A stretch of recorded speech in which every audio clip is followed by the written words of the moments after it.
tadi kita sebut poligami ni sampai 4 kan. Boleh 1 boleh, 2 boleh, 3 boleh.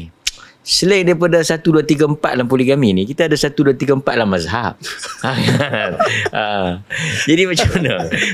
Boleh tak kita poligami dalam mazhab? Kan? Mazhab 1, mazhab 2, mazhab 3 ataupun bermazhab 4 terus? Dr. Razami dia keluar mazhab. Dia kan. Uzbek je kita kata Hanafi kan. Sebab dia pergi tengok bola, orang pakai seluar pendek. Kan. Jadi yang tengok bola pakai seluar pendek tu keluar mazhab. Sedangkan yang duduk depan tu kadang-kadang Syafi'i lebih tu. Dia keluar mazhab. Dia tanya dia pun qasar solat tak? Jamak tak solat kalau pergi tengok bola? Tengok bola kan. Sedangkan tu maksiat. Dia pergi tengok. Jadi yang berdiri menyanyi lagu negara aku pun saya ingat keluar mazhab pasal muzik. Pasal muzik. betul. Dan macam mana Doktor melihat isu, sebab orang timbulkan pula isu, terutama sekali isu-isu yang dia kadang-kadang dia keliru antara menghina, tolak, tak pakai dengan apa, tak terikat. Ya. Kadang-kadang bukan tak faham, sengaja buat tak faham. Dia ni Datuk Mufti pun mungkin boleh hurai lebih panjang lagi. Dalam bab bermazhab ni memang fuqaha ataupun usuliyun memang ada bahas. Adakah wajib seseorang itu untuk beriltizam dengan satu mazhab dalam setiap masa? Kan? Pendapat yang dinukilkan oleh Imam Nawawi, Ibn Barhan dan kebanyakan fuqaha di zaman ni bersetuju dengan pandangan ni, iaitu tidak diwajibkan ke atas seseorang untuk beriltizam dengan satu mazhab dalam setiap keadaan. Kerana kalau kita wajibkan benda tu, kita akan membatalkan banyak amalan masyarakat. Kerana amalan masyarakat ni kadang-kadang mereka tidak mampu untuk beriltizam dengan satu. Jadi persoalan tidak terikat dengan satu mazhab ni bukan persoalan yang baru, persoalan yang lama. Jadi boleh untuk beriltizam dengan satu mazhab, tetapi ia bukanlah satu kewajipan. Dan sebenarnya bermazhab ini memudahkan kita untuk belajar kerana dia berstruktur. Dan kita pun tak pernah di negeri ini, di Perlis ini, tidak pernah pun menghalang orang daripada belajar agama menurut kepada tata cara mazhab ataupun mengikut kaedah yang telah digariskan oleh mazhab. Tetapi dalam banyak keadaan asatizah kita akan menggunakan muqaranah, iaitu akan menggunakan kaedah perbandingan. Bukan untuk nak menggalakkan orang bergaduh, tetapi nak memberikan pendedahan supaya orang tahu dalam bab ni ada 2-3 pandangan. Dan tak bolehlah ingkar kerana masalah ni masalah khilaf. Tapi yang kadang-kadang yang bercakap ni kan, yang menulis ni, dia sebenarnya timbul lah baru-baru ni satu orang menulis tentang kononnya Salafi ni tidak bermazhab. Jadi direct ambil pada Quran dan Sunnah. So tulisan ni ditulis oleh seorang yang menganggap diri dia sebagai muamalat analyst ataupun advisor dalam fiqh muamalat dan Islamic finance.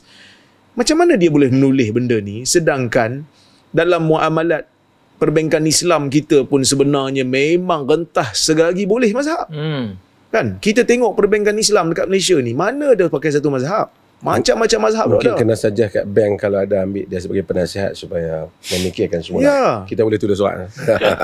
Kita pun heran macam mana dia boleh tulis macam tu sedangkan dalam bab perbankan yang dia dakwa diri dia jadi penasihat pun sebenarnya merentah banyak mazhab. Jadi ini satu benda yang double standard. Waktu nak ke bank, boleh rentah mazhab macam-macam. Tapi waktu ibadat, kena pakai satu. Sedangkan kalau fuqaha bincang dalam bab talfiq ni, lompat-lompat mazhab ni, fuqaha ada bincang, dia kata dalam bab ibadat lebih ringan berbanding bab muamalat.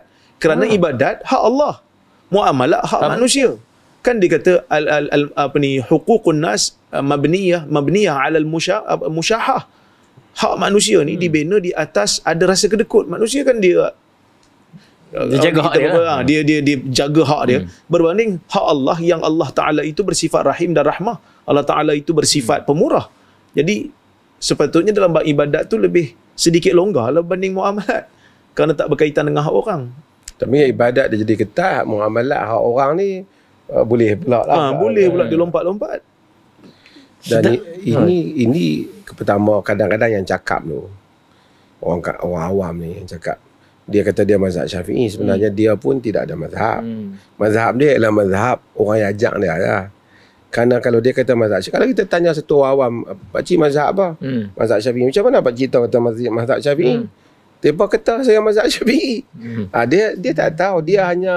Dia ikut mazhab itu atas apa yang ustaz tu bagi tahu kat dia. Sebab tu orang awam kata pasal apa buat kenuriah roh. Kita mazhab Syafi'i. Sedangkan dia tak tahu lah kenuriah mazhab Syafi'i. Tak ada kenuriah roh. Itu yang buat apa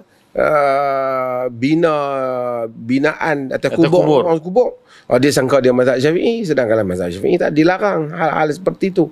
Ini semua kerana orang awam ni dia sebenarnya tak ada mazhab. Mazhab dia adalah mazhab guru yang ajak dia tu. Mazhab dia mazhab mufti dah lah. Mazhab orang yang bagi fatwa. Orang yang bagi fatwa pada dia. Itulah mazhab dia. Kalau kawan tu kata dia bukan boleh baca Al-Um, dia bukan boleh baca kitab Nawawi ke, dia tak boleh baca kitab Imam Ramli ke, dia tak boleh baca. Dia hanya membaca apa yang, mendengar apa yang orang kata. Dia orang awam, orang ami ni, dia sebenarnya mazhab dia mazhab orang yang ajak dia.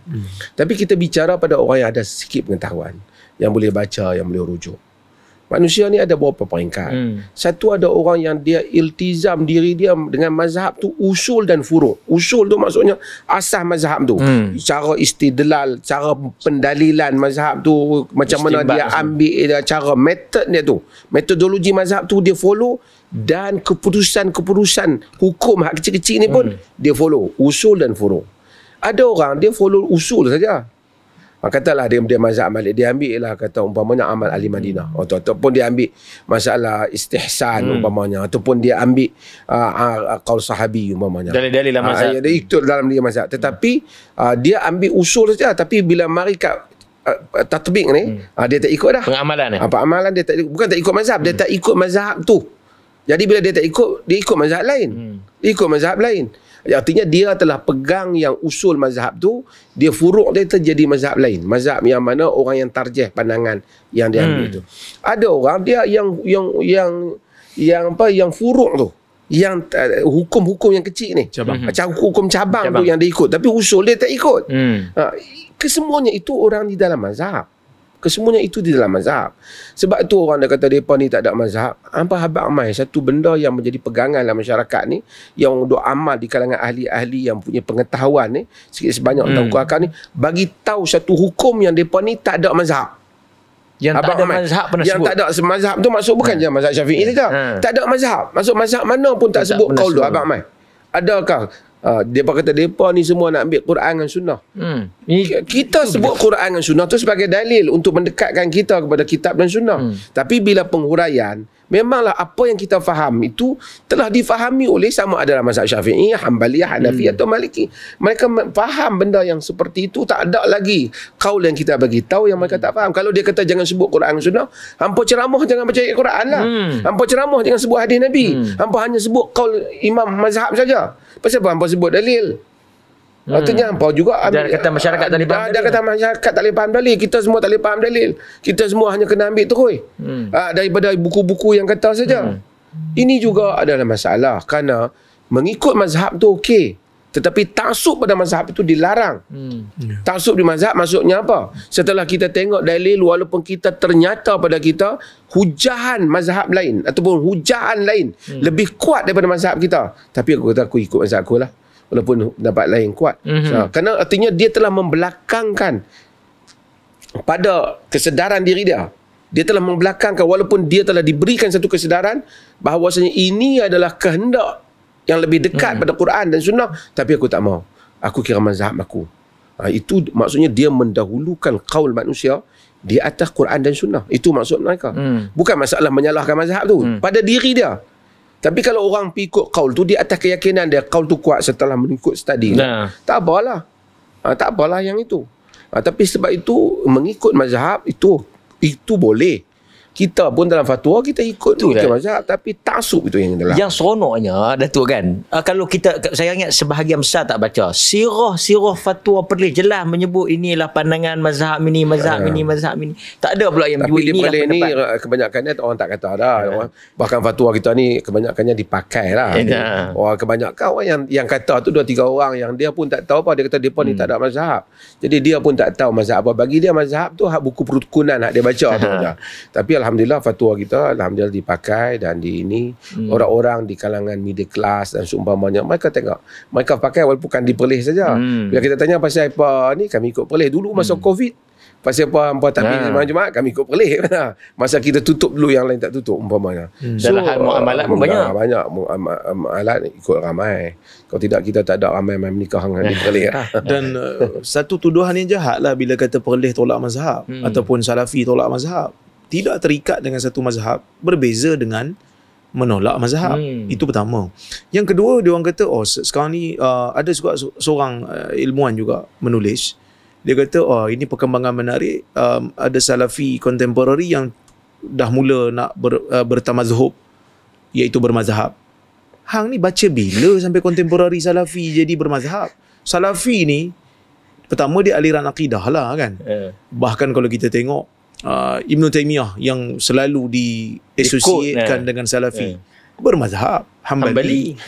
Muhammad bin Abdul Wahab yang nama Wahabi tu diambil daripada gelaran dia lah, bapa dia Muhammad bin Abdul Wahab pun Hambali, tapi bukan apa ni ya. Bukan Wahab tu. Sekarang ni orang tak kenal lah Wahabi. Orang kena Wahab je. Ya. Tapi itu mazhab lain lah. Cuma yang tu tak ada mazhab. Saudi, negara Salafi dalam dunia ni kan, bermazhab Hambali. Jadi sebab itu kita kata hang ni kita tak tahu baca kita apa sebenarnya dekat Mesir tu. Kan? Sampai duk kata Salafi contemporary, sejak lama dulu ada orang yang terikat dengan tak terikat ni. Bukan kata jalur Salafi saja, jalur Asy'ari pun sama. Asy'ariyah pun ada yang beriltizam, ada yang tidak beriltizam. Tengok masyayikh-masyayikh di Al-Azhar umpamanya, ada juga yang rentah-rentah mazhab dalam fatwa dia. Kalau ikut Asy'ariyah, dia patutnya dia tak boleh taklil perbuatan Tuhan. Allah buat sesuatu tu kita tak boleh sebut taklil kan. Kenapa Allah buat tu? Kalau kita taklil tu seolah-olah Allah tu terikat dengan sebab. Allah buat sesuatu kerana Allah tu diikat pula. Jadi kalau ikut macam tu, Asy'ariyah berlaku panas dalam perbincangan tentang maqasid syariah. Syekh Qasim kata Allah turunkan hukum ni untuk itu. Allah turunkan ini untuk itu. Itu asalnya ditolak dalam Asy'ariyah. Sebenarnya maqasid syariah tu berlaku perbincangan sehingga As-Subki kita sukar untuk defend dalam hal ini. Kerana sebab Tuhan buat. Sifatnya tu dalam Asy'ariyah tak boleh. Sebab orang Asy'ariyah tu yang cakap maqasid syariah lebih sangat tu, katanya dia tak berapa lah Asy'ariyah.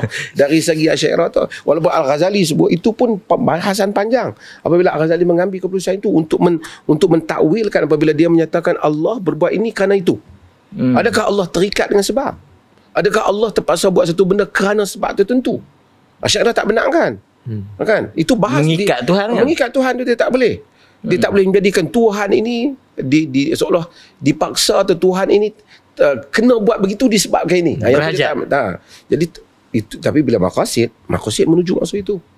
Bila kita sebut syariat ini kerana itu, diturunkan ini kerana itu berlaku perbahasan. Tanya orang yang sebut Asy'ariyah tu kadang-kadang dia teringat masalah Ar-Rahman ala arsy istawa, dia tak tahu perbahasan yang lebih rinci lah mazhab. Dan satu lagi Datuk, benda yang menarik juga apa untuk kita bahaskan di sini, apabila kita sebenarnya tidak anti kepada orang yang beriltizam dengan satu mazhab, dua-dua dibenarkan. Siapa yang nak beriltizam, iltizam lah. Tak ada masalah pun. Kita tak pernah pertikaian. Kita cuma masalah kita adalah pada orang yang taksub. Kalau dia bermazhab Syafi'i, dia berdisiplin, dia menghormati pandangan orang lain, kita okey. Cuma bab bermazhab ini, dia bukan hanya masalah fiqh. Masalah hadis pun mazhab juga. Kerana menilai hadis kebanyakannya adalah ijtihad. Kenapa dalam bab hadis kita boleh aja taklid dengan Ibn Hibban untuk mensahihkan hadis tu? Kita bertaklid dengan Imam Bukhari untuk mensahihkan hadis tu. Kita bertaklid dengan Imam Muslim kerana bertaklid. Sedangkan kita tahu mazhab Bukhari dengan mazhab Ibn Hibban ada sedikit berbeza dari sudut tawsiqul majahil. Kan? Tapi kita benarkan pula dalam bab hadis. Sedangkan ini juga ijtihad. Kalau isu fiqh, mesti satu mazhab. Sekarang kita nilai Ibn Hibban nak pakai ke tidak? Kerana berbeza mazhab Ibn Hibban dalam mensiqahkan perawi-perawi yang bermudah-mudahan yang tak dikenali ni dengan mazhab Al-Imam Al-Bukhari dan juga mazhab Muslim dan bahkan mazhab majoriti ulama. Jadi kita kena buat keputusan lah. Kita tak boleh double standard. Kalau di sana kita membenarkan untuk lompat-lompat, di sini. Jadi sebab itu dalam masalah ni sebenarnya pada Ana lah.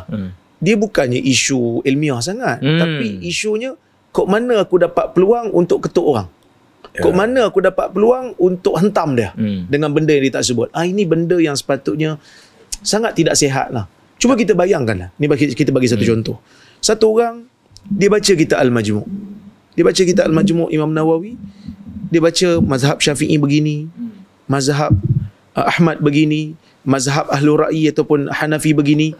Lepas tu Imam Nawawi kata, wal mukhtar, pandangan yang dipilih di sisi Imam Nawawi begini-begini yang tak sama dengan mazhab Imam Syafi'i rahimahullah. Lepas tu seorang ni dia kata saya nak ikut Imam Syafi'i lah masalah ni, tak nak ikut Imam Nawawi. Salah tak dia? Kita kata tak salah. Tapi dia satu orang dia baca, nampak macam Imam Nawawi ni betul pula. Saya nak taklid Imam Nawawi lah dalam masalah ni. Takkanlah orang ikut Imam Syafi'i betul, orang ikut Imam Nawawi salah. Sedangkan Imam Nawawi tu ala min wali ilmi Syafi'i. Dia belajar dengan ilmu yang datang daripada usul mazhab Imam Syafi'i rahimahullah. Cuma dalam bab furu' dia ada berbeza sikit lah. Begitulah keadaannya. Dan macam Datuk selalu sebutlah, carilah mana-mana satu potongan yang menghina Imam Syafi'i ke, menghina mazhab ke, mengutuk ke. Tapi kalau keluar daripada sana mungkin ada. Membodohkan orang. Membodohkan imam-imam pun besar ada. Tapi mereka ni, anak murid mereka ni kadang-kadang tak dengar apa. Dia dengar percaya. Puak-puak tu dia kata Imam Syafi'i bodoh. Mereka percaya. Padahal kalau kita suruh mereka cari di mana. Mereka tak ada. Last sekali dia kata apa? Ada mereka kata memang tak ada rakan. Tapi mereka dalam hati mereka kata. Tu dia punya teruk tu sampai macam tu. Artinya itu adalah kerana dia jadi hasad di antara manusia. So ini adalah perkara yang bila dia berkelahi, idza khasama fajar. Jadi jahat. Bila berkelahi jahat. Dia melampau jahat. Tapi Datuk, ada pengalaman masa pergi ke Matri baru ni. Tak ingat bulan berapa. Tapi dia orang duk panggil nak bagi forum depan student. Ada satu orang student ni, dia tingkatan 3 tak silap, dia tanya pasal isu kunut subuh. So Ana jawab daripada awal, daripada macam mana cara ilmu hadis tu muncul, sampailah pada perbezaan pendapat ni. Sampailah kepada kenapa orang beza pendapat dalam bab kunut ni. Jawab soalan tu setengah jam. Akhirnya moderator kata satu soalan je lah. Yang lain tak boleh dah sebab jawapan dia panjang sangat. Tapi kenapa nak jawab macam tu? Kerana sebelum ni kita jawab pendek-pendek. Bila kita kata hadis kunut subuh ni dhaif dan sebagainya, dia tuduh kita lah, hang lebih pandai daripada Imam Syafi'i. Jadi bila kita jawab panjang daripada awal pembentukan bagaimana berlaku perbezaan pandangan dalam ulama-ulama hadis kerana menilai seorang perawi, akhirnya dia orang faham. Sampai ada satu video dibuat, diedit, siap bagi muka anak tu diletakkan pelajar sikat rambut sikat tepi, tapi semua muka rora je semua kan. Baru orang faham. Walaupun orang kata macam tak baiklah buat, tapi selagi mana benda tu memberi faham, okey, akhirnya orang kata okey, kami faham. Macam Datuk kata, kalau tak ikut Syafi'i, pandai pada Syafi'i, maksudnya hang pandai lagi pada 3 imam. Dia kata, kalau kita ni Imam Syafi'i ni, dia punya kelebihan sekian-sekian. Kalau kita tak ikut dia, adakah kita lebih pandai pada dia? Soalan tu, kalau sekiranya orang tu tak ikut Imam Syafi'i, dia challenge Imam Syafi'i, dia seorang-seorang buat. Tapi kalau kita nak tanya dia balik, awak tak ikut Imam Malik, awak pandai pada Imam Malik? Awak tak ikut Imam Ahmad, awak pakai sifir dia kan? Kalau nak pakai sifir tu. Ini semua pun macam budak-budak main guli jugalah. Kadang-kadang dia berkelahi. Ubat tancung. Ini. Lepas tu lagi dia kata, apa yang susah sangat, kita ikut mazhab tempatan sudahlah. Tempatan mana yang sebut ni? Kadang-kadang alasan dia mazhab tu, tapi amalan karut dia tu. Mazhab tempatan mana? Kalau kat Perlis ni, tak sama macam negeri lain. Maksudnya, ni yang cakap ni otoriti agama ni. Kan otoriti yang telah diberikan kuasa untuk memutuskan pegangan agama dalam negeri ni yang berdaulat. Jadi bila dia kata ikut mazhab tempatan mana yang sebut ni? Beras tempatan pun ada banyak, beras Kedah ke apa boleh. Ni kata mazhab tempatan ni mazhab Perlis ke mazhab Perak kan. Jadi benda-benda tu kadang-kadang sembang ni macam seolah-olah macam Malaysia ni pakai satu mazhab Syafi'i dalam setiap keadaan. Bukan kita nak menghina, tidak. Tapi kalau ada satu negeri, masjid India umpamanya pakai Hanafi. Tempatan mana yang nak dipakai ni? Kalau masuk dalam masjid India, Hanafi. Walaupun dia dekat negeri Selangor, walaupun dia dekat negeri Perak. Wilayah kan? Jadi kenapa kita boleh berlapang dada dengan mamak-mamak ni, tapi dengan sesama kita ada negeri sembahyang tarawih 10 rakaat dah. Kan? Ada. Kan? Jadi itu kita kata kadang benda ni dia melangkaui perbahasan akademik yang sihat. Dia lebih kepada nak hasad macam tu sebut tadi. Hentam saja. Dia sengaja nak timbulkan supaya pengikut dia dia tu timbul kebencian tanpa sebab. Kadang-kadang kita kesian orang awam ni, kita tak ada apa pun. Alhamdulillah dunia berjalan dan alhamdulillah dakwah berjalan. Tapi dia hidupkan kebencian dalam diri pengikut dia tanpa sebab. Mereka benci tanpa sebab. Mereka sebagai benda yang tak tahu. Tiba-tiba dia dengar, mereka ni kata Imam Syafi'i bodoh. Sampai begitu punya dia boleh fikir. Mereka ni kata Imam Syafi'i bodoh. Mereka kata Imam Ghazali sesat. Tak pakai Nawawi. Mereka kata Imam Nawawi Imam Nawawi pun bodoh. Dia kata kan macam tu kan. Jadi boleh sehingga sebegitu rakus dia punya akhlak dia di dalam pergaduhan ataupun perbezaan pendapat. Padahal bukan bermula kita berbalah dengan dia pun. Kita cerita yang mana kita nak cerita je. Di negeri Perlis ni umpamanya amalan yang dia amalkan di negeri ni, dia amalkan, ada jawatan kuasa fatwa dia, ada badan dia, ada ulul amri yang telah mengisytiharkan dia kan. Tak apalah di negeri dia amal lah hal itu kan. Tapi itu kadang-kadang kita kata kita kena beriltizam satu mazhab, tapi dalam bab niat puasa boleh pula ambil Maliki niat sebulan terus. Tak ada apa darurat pun nak niat sehari. Tapi lah ni pun nak pergi Mekah boleh pula keluar fatwa pas kata tak apa kalau sentuh pun tak batal semasa di Mekah. Cuma kita tanya balik, sebenarnya yang betul-betul ini kita beragama ni siapa dia? Untuk otoriti ke untuk Allah Ta'ala? Ataupun untuk orang tempatan macam beras tadi kan. Kalau kita beragama untuk Allah, kita akan lihat bukan soal orang tempatan kita macam mana. Kita akan lihat pertama Allah mahu apa yang kita dapat faham. Akhirnya dia balik ke situ. Balik ke situ. Kemudian soal meraihkan di sudut tertentu tu kita ada dasarnya. Tetapi Allah mahu apa daripada kita. Ini soal agama, bukan soal menang kalah, bukan soal tarian mana yang diminati oleh penduduk tempatan ataupun itu bukan soal pakaian. Ini soal agama. Soal satu orang nak solat. Bagi satu orang nak berpuasa. Dia nak minta ustaz seronok dengan dia ke, dia nak tahu Allah Ta'ala mahu apa. Kemudian untuk mengetahui Allah mahu bagaimana, dia kena memahami dalil. Kalau dia dapat faham dalil. Kadang-kadang kita telah bagi tahu orang awam, hampa semua tak mampu faham dalil. Hampa orang awam. Ini slogan yang selalu digunakan. Takutkan. Untuk bagi orang awam langsung tak pandai. Tuan nak kata kalau orang nak beli kereta pun dia tak engineering, kita tak boleh kata awak engineer ke nak tanya kereta ni bagus ke tak? Kan? Beli je lah. Beli je lah. Kan? Beli je lah. Kita tak boleh akan tak ada pendapat yang kedua ketiga. Tak ada pendapat. Lepas tu kita nak buat rumah. Rumah ni macam mana? Bagus. Kau arkitek ke? Nak tanya. Aku arkitek, kau beli je lah. Boleh ke macam tu? Dalam hidup. Ini dalam agama. Kan? Dalam agama. Takkan kita tak boleh tanya sepatah. Handphone dulu orang macam anak kata orang dulu kita beli pun tengok tak tahu lah ni pak cik yang tak erti baca ni kan boleh tahu handphone smartphone kan. Takkan kita agama tak smart sampai yang lain. Kalau bab agama tak erti. Tadi saya anda dah bercakap dengan beberapa orang, kita duka cita ada orang Melayu kita ni kerja di pejabat, kadang pegawai turus lah, jusa lah, begitu statistik lah semua hebat dia di pejabat. Tapi once dia ada pencen, pergi duduk di masjid, dengar ustaz tu cakap benda yang tak ada fakta pun, dia dah tak question dah. Benda dah against facts. Dia boleh telan. Dia boleh telan dah. Dia boleh telan. Kadang-kadang cerita yang dah tak logik, dia boleh telan. Dia tak tanya sumber dia mana. Dia dah tak ada. Dia merendahkan. Dia telah memandulkan fikiran dia bila bab agama.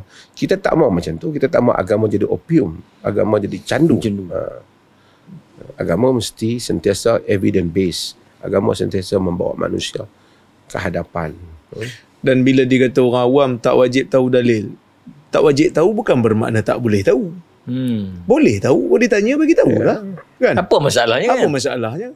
Orang tanya pada sahabat baca hadis Nabi SAW kalau benda tu diperlukan ataupun ada kepentingan kan. Untuk nak meyakinkan dia lagi. Untuk nak meyakinkan dia. Tapi bila ulama kata tak wajib orang awam mengetahui dalil, seolah-olah macam tak boleh.